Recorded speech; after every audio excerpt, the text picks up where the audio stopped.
Welcome to the Shreveport Connection with Tommy. This video is on your spoilers for SmackDown, main event results, and some birthdays and whatever else I can find.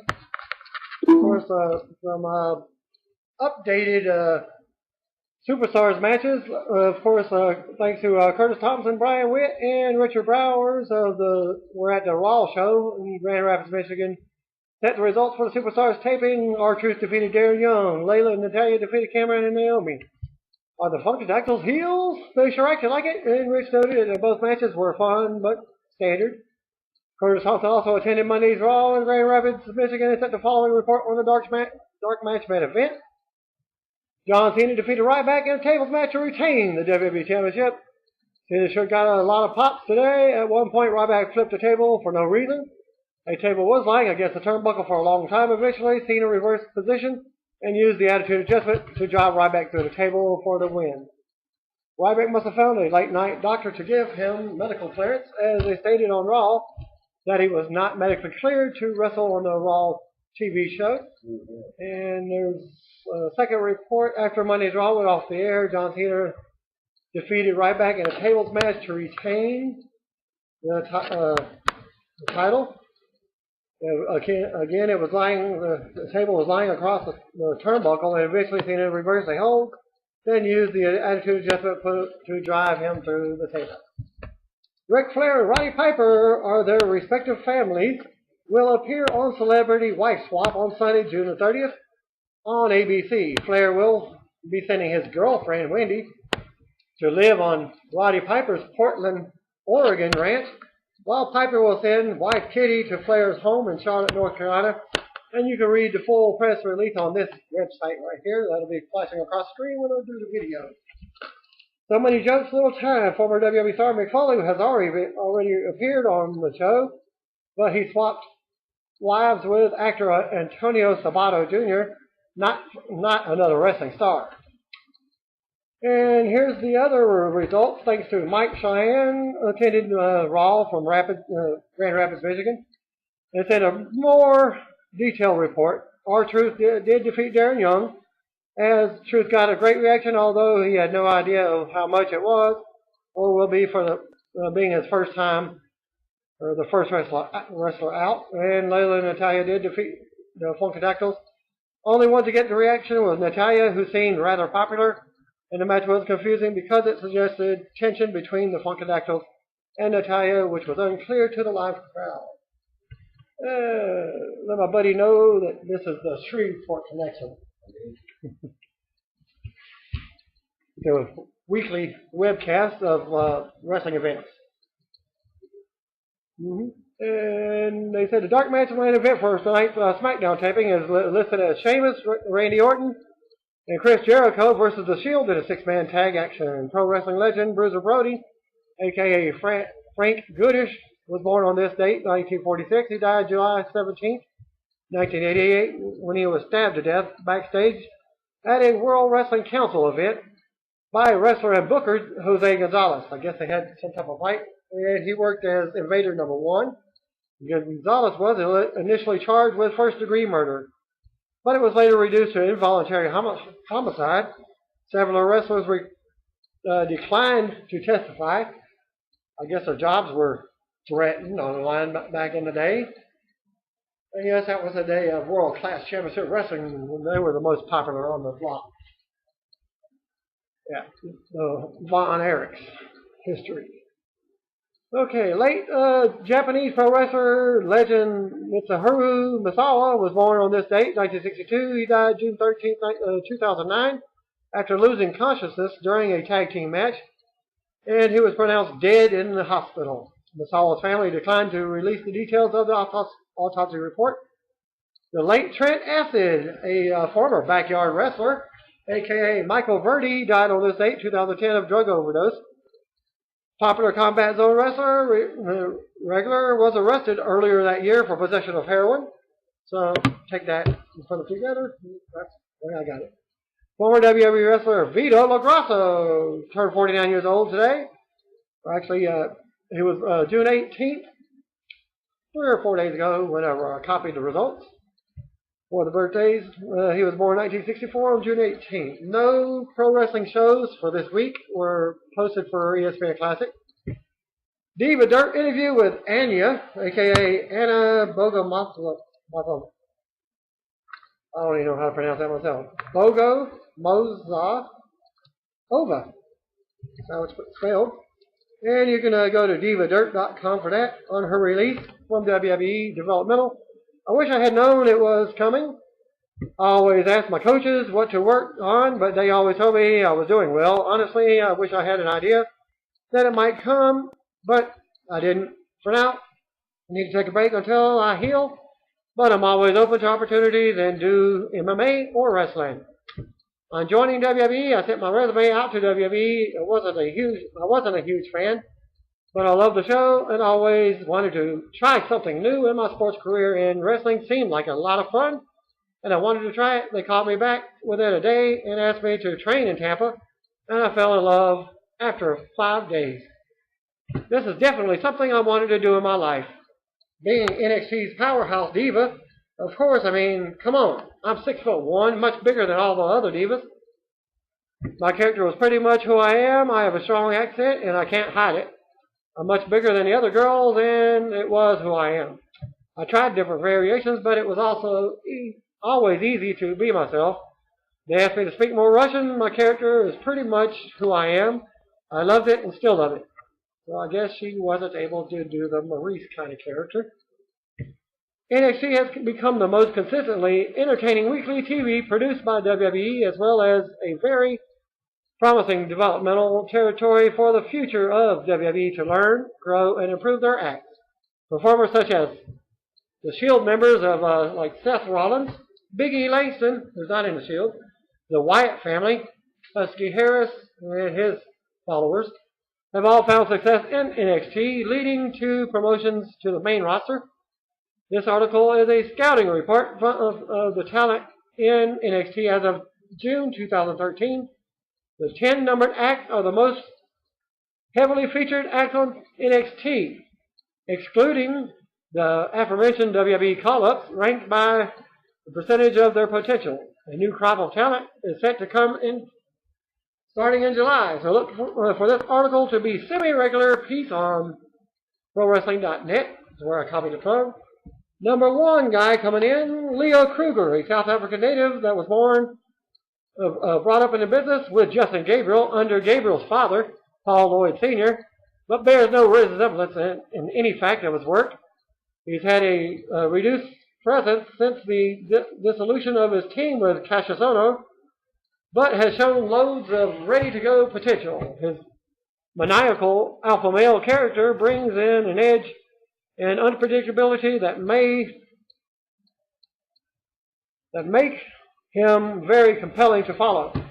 His character fits his personality, which fits his ring work and his promo style. Commentators have a tendency to take his character a bit over the top and phony, but Leo can really shine as a dastardly heel when he's portrayed as a legitimate threat.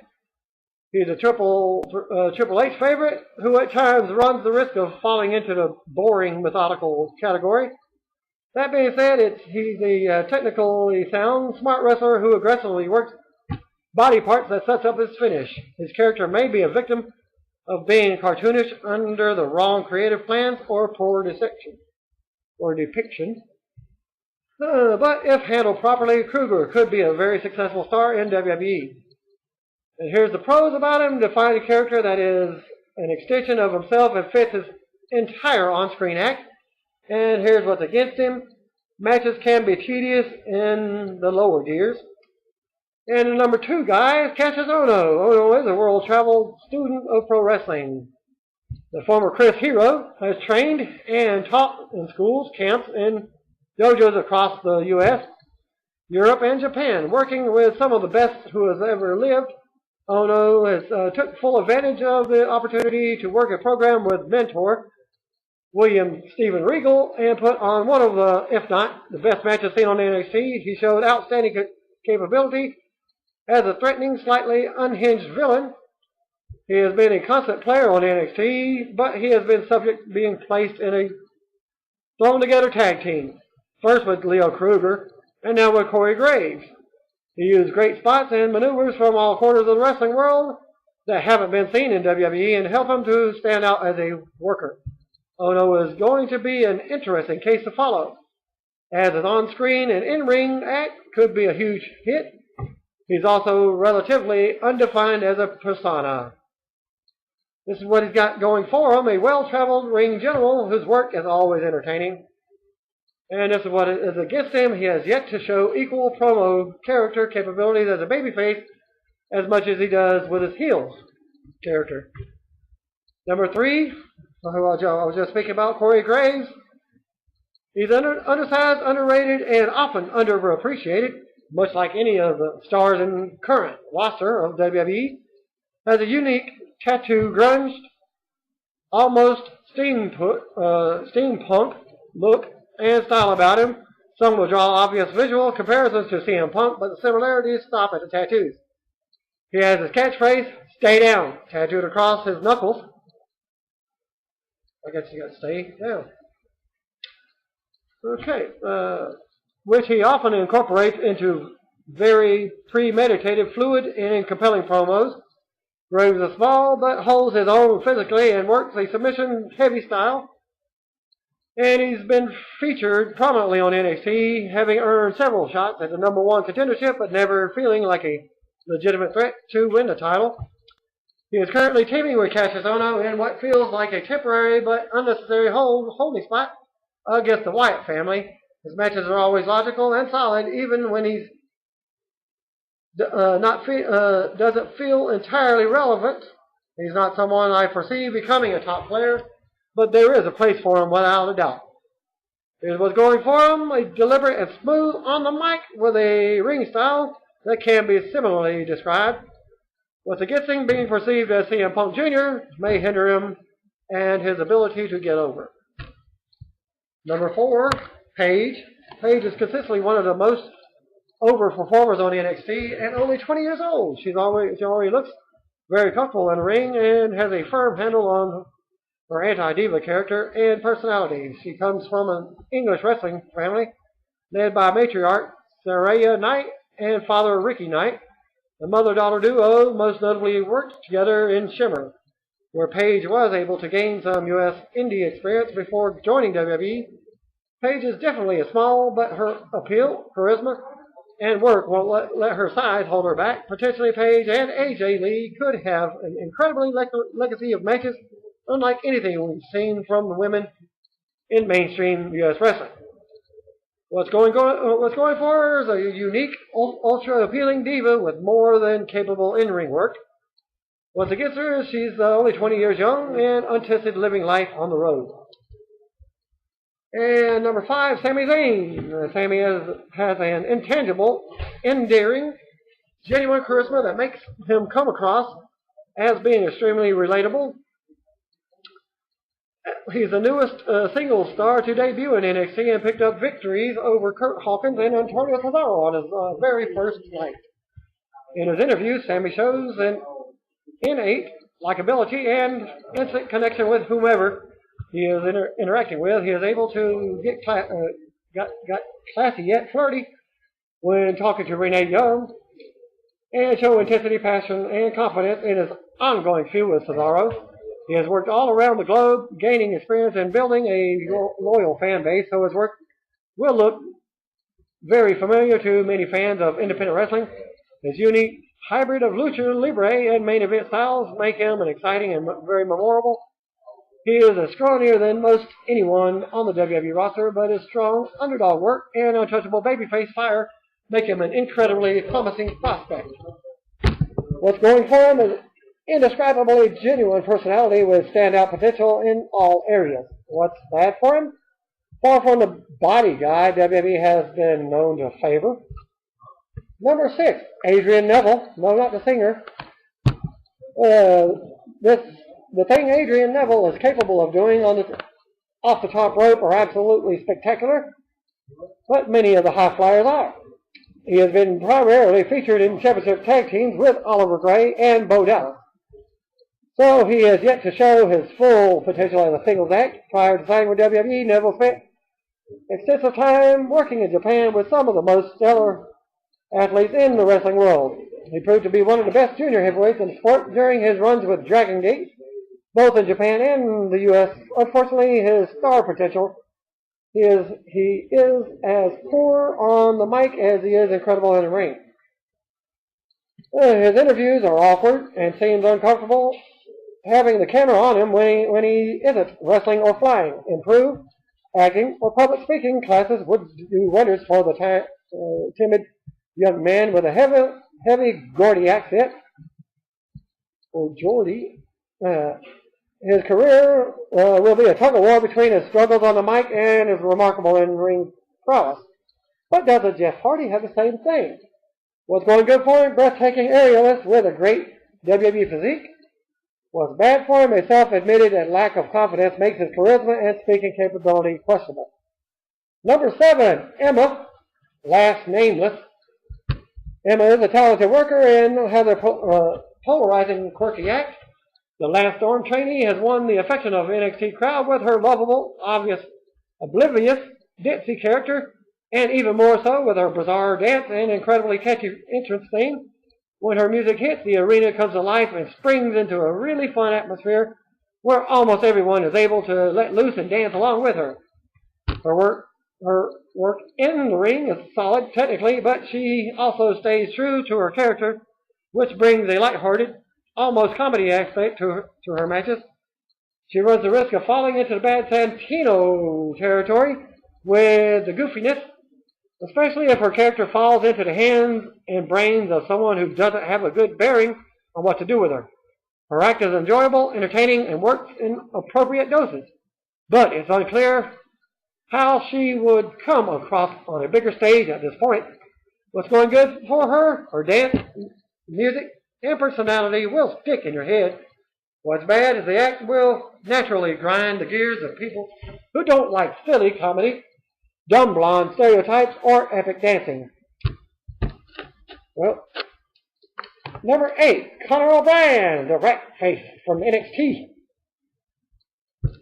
competition. A guy with a great size, quickness, power, and the most elaborately produced character in NXT. Conor O'Brien may be the next supernatural star, or he may not even get off the ground. His act is underworld themed and runs the risk of losing believability, and especially with a name as disconnected from the act as Conor O'Brien.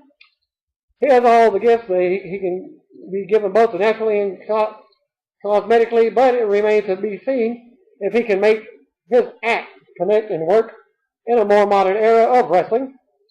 He also has yet to show that he can put out good in-ring work on a consistent basis. He shows hints of getting it, but isn't always as entertaining as he should be with the experience. Having spent extensive time in developmental, he is inconsistently featured on NXT TV, occasionally portrayed as a legitimate threat, or other times seeming aimless.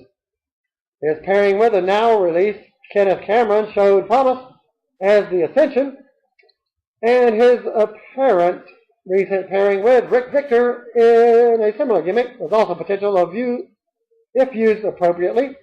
What is going for him is physically gifted and ultra-unique gimmick. What's bad for him is inconsistently featured, inconsistent matches. Oh, and who names an evil underworld character? Conor O'Brien.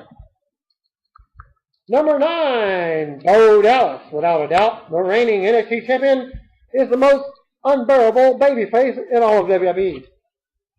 Yeah, including John Cena.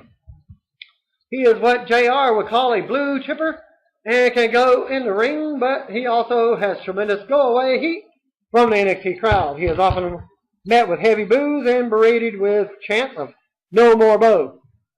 The talent he has been getting is buried underneath his sappy, stuck-on smile and his inexplicable unlikability. His first run on WWE TV went absolutely nowhere after he failed to stand out or connect. Of late, he's been delivering lame white meat material on the mic, dusted with subtle hits, leaning heelish that the crowds happily jump all over. There is hope that this mega heat as a babyface will translate into a successful heel character. Otherwise, the son of IRS, Mike Rotunda, may be in trouble. What's going for him? Talented in-the-ring performer with the sport in his blood. But what's bad for him? Nuclear go-away heat from a large portion of the live crowd and viewers. And to bottom out the top 10, Mason Ryan, who was with a straight-edge Nexus type thing. The Red Flag Mason Ryan has been given multiple chances on the big stage and continues to be a featured act on NXT. He appears as freakishly muscular as ever, very similar to the Batista character. Everybody was thinking he was Batista Jr., taking the term of body guy to a seemingly unnecessary level. His work has shown slight signs of improvement since his WWE run, but he hasn't been tested in anything more than 1 or 2 minute squash wins. He also hasn't been featured in any promos, vignettes, or interviews like the majority of NXT performers are, leaving him as undefined, as vague as he was in the new Nexus. The guy has an incredible build, but the wrestling business seems to be moving away from the pure body type guys, especially when such size is a hindrance to work ability.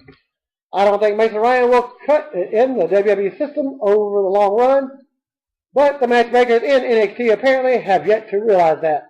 What's good for him is the impressive physique that makes him stand out in an era where more little guys are featured and getting over.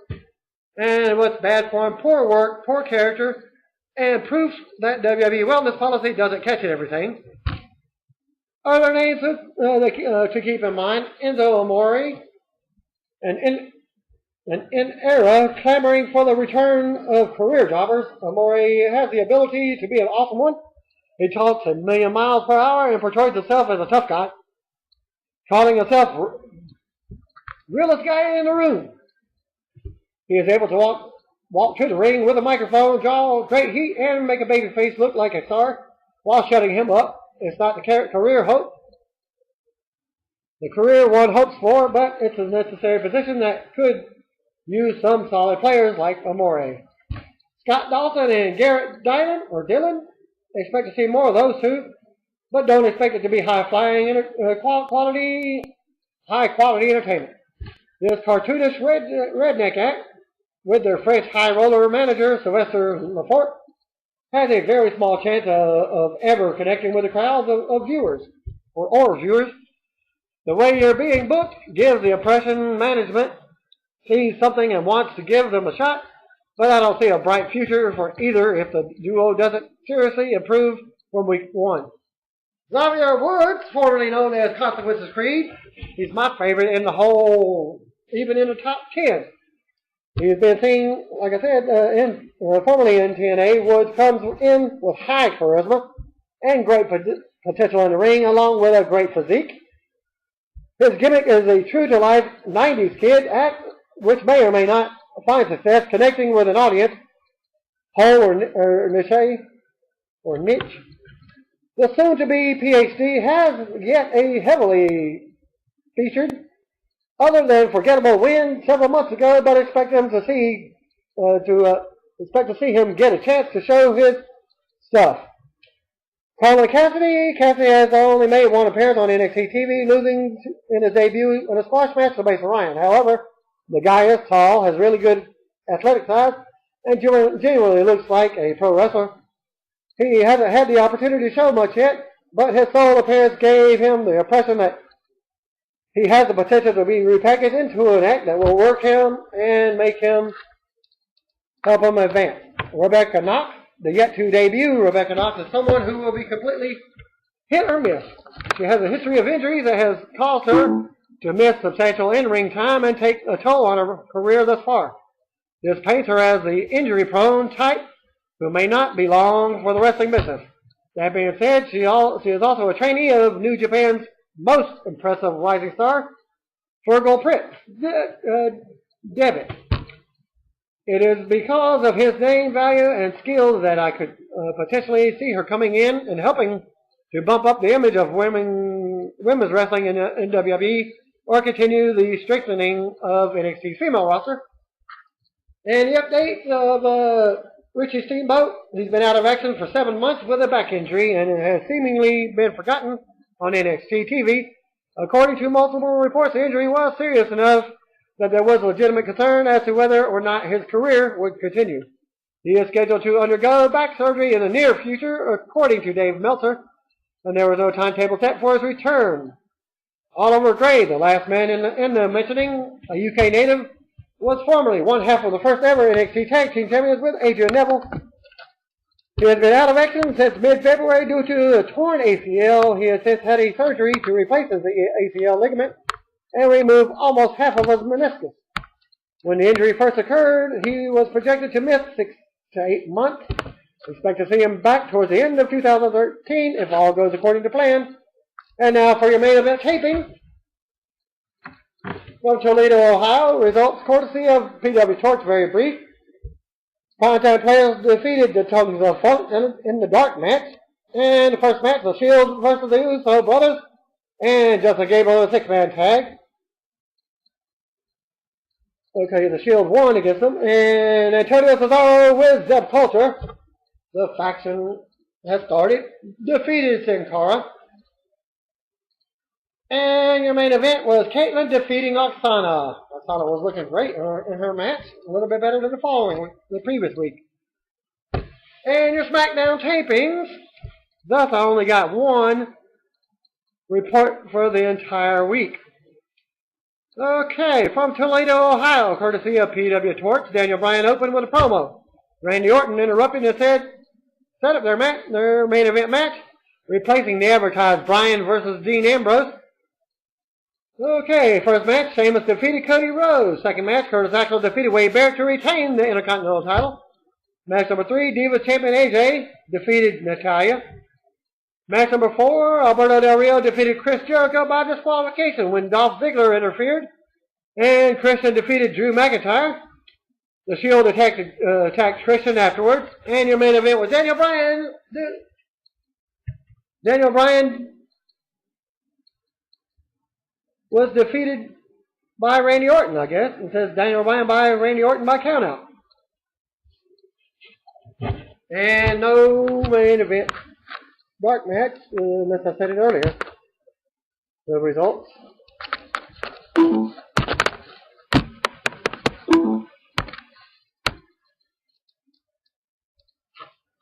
Well, again, thanks for viewing, and peace out. We'll be getting your TNA results as soon as I can. Thanks again, and peace out.